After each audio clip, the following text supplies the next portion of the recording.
কিন্তু এটা তো দুটো দপ্তর আজকে এসেছে। আজকে আমি দর্শকদের বলছি, দুটো দপ্তর হচ্ছে, একটা দপ্তর হচ্ছে বৈধ ভোটারের দপ্তর, আরেকটা দপ্তর পাশে চুপচাপ বসে আছে অর্ণব, ও হচ্ছে অবৈধ ভোটারের দপ্তর। মানে আমাদের প্রতিনিধিরা এখন দুভাগে ভাগ হয়ে গেছে, একটা বৈধ ভোটার নিয়ে ইলেকশন কমিশনে কাজ হচ্ছে, তারা যাচ্ছে সিই অফিসে, আর অবৈধ ভোটারের খোঁজে, ওই যে গোস্ট হান্টার, ওই হলিউডের সিনেমার মতন। কতজন গোস্ট বা এই ভুতুরে ভোটারকে ধরা গেল এখন, মানে অন্যায়গুলো খুঁজে বের করছে, অন্যায়গুলো। দেখো ময়ূকদা, প্রথমে একটা কথা বলতে চাইবো, ও যেটা বলছিল যে এতজন বিএলওর কথা, সেক্ষেত্রে তুমি যদি দেখো যে কটা জায়গা, 3টে ডিস্ট্রিক্ট মূলত কলকাতা উত্তর, বাকি হচ্ছে একটা কোচবিহার এবং একটা মুর্শিদাবাদ, দুটোই কিন্তু উপদ্রুত এলাকা, এবং সেখানে কিন্তু ইলেকশন শুরুর আগে থেকেই বিএলওরাই কিন্তু তারা কাজ করতে চাইছে না, কারণ মেন রিজনটা দিচ্ছে কিন্তু তারা সিকিউরিটি। তো 24 পরগনা, যেখানে মূলত নৈহাটি থেকে শুরু করে আপ টু গেদে, এই যে জায়গাটা, এই জায়গাটার মধ্যে আমরা একাধিকবার দেখেছি যে বিভিন্ন যে দোকানগুলো রয়েছে, যেগুলো থেকে মূলত মানি এক্সচেঞ্জার করা হচ্ছে, এবং তার পাশাপাশি যদি দেখা যায় যে সাইবার ক্যাফেগুলো রয়েছে, হাজার হাজার আধার কার্ড কিন্তু সেখানে তৈরি হয়েছে, এবং সেগুলো কিন্তু বাংলাদেশি, পাকিস্তানি। ভবগুড়ের ব্যাগের মধ্যে 100-200 ভোটার কার্ড, এগুলো আসছে কোথা থেকে? মানে এগুলো ফেক ভোটার কার্ড না, কিন্তু জেনুইন ভোটার কার্ড, প্রতিটাই জেনুইন।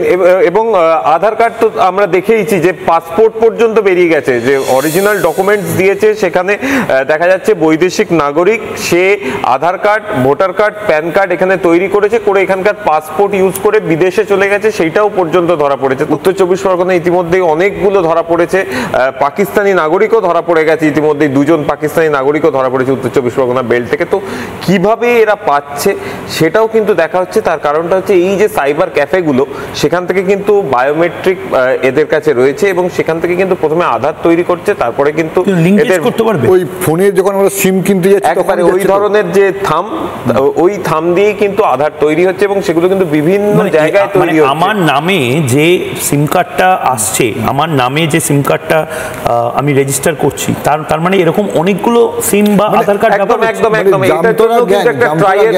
জামতরা গ্যাংয়ে যেটা দেখা যাচ্ছে, ধর তুই দোকানে গেলি, একটা সিম কিনলি, কত টাকা? 100 টাকা, 50 টাকা, বা না 50 সিম দেয়, ফ্রিতে করে দিচ্ছি আপনাকে, খালি আপনি টাচ করে দিন এখানে যে যন্ত্রটা আছে, তাই তো?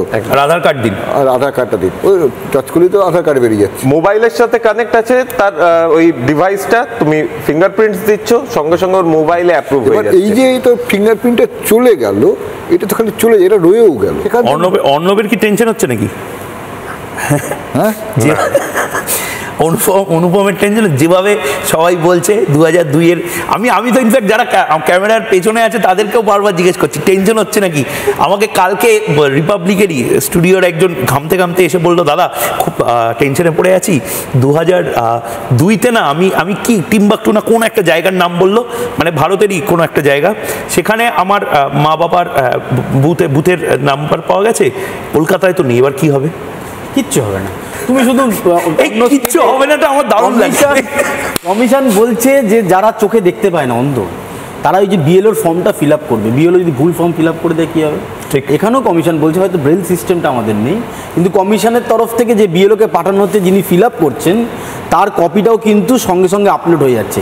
ECI.net একটা ওয়েবসাইট, একটা অ্যাপ্লিকেশন কমিশন দিয়ে দিচ্ছে, আপনি বাড়িতে বসে এক্ষুনি জেনে যাবেন আপনার বিএলও কে, তার ফোন নাম্বার কি।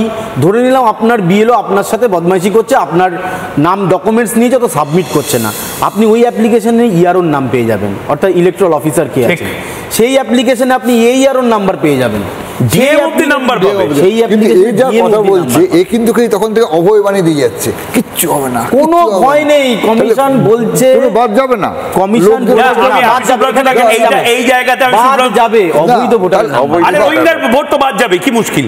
রোহিঙ্গা বাংলাদেশে অনুপ্রবেশকারীর ভোট বাদ যাবে, কত বাদ যাবে?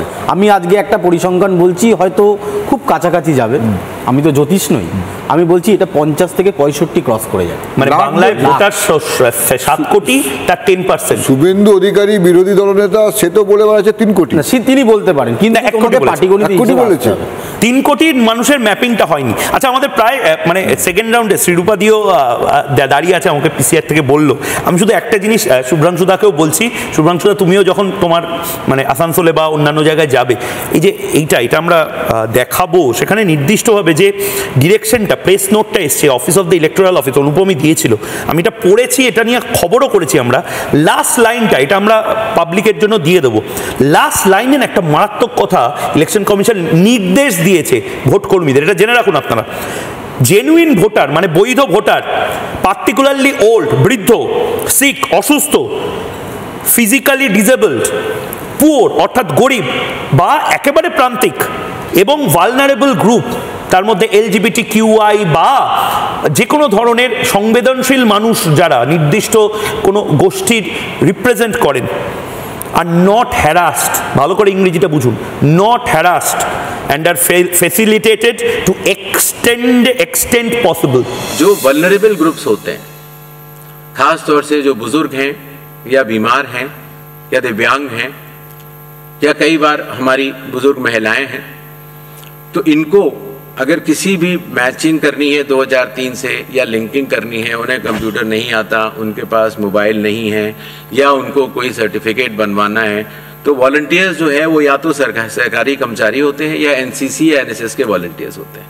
तो स्वयं उस व्यक्ति के लिए वो चले जाते हैं और वो कागज बनवा लेते हैं, जिससे कि हमारे मतदाताओं को कोई भी असुविधा नहीं। এই 1 মাস ধরে যতবার ইচ্ছা কোনো বৃদ্ধ মানুষের বাড়িতে তার পাশে মৃত্যুশয্যায় গিয়েও এই কাজটা ভারতের রাষ্ট্রীয় ব্যবস্থায় যারা যুক্ত তারা করবে। শুভ্রাংশুদা, এই দেশটা কিন্তু বিউটিফুল দেশ, মানে গণতন্ত্রের জন্য লাস্ট লেভেল অবধি যাবে, সেই জন্য তো দেশটা টিকে আছে।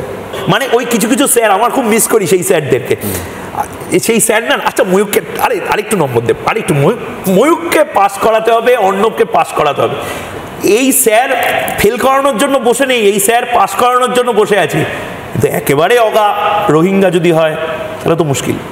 নানা ধরনের কন্টেন্ট দেখার জন্য লাইক করুন, শেয়ার করুন আমাদের ফেসবুক পেজ, সাবস্ক্রাইব করুন আমাদের ইউটিউব চ্যানেল। পাশাপাশি অন্যান্য ব্রেকিং নিউজের জন্য অবশ্যই চোখ রাখুন রিপাবলিক বাংলায়।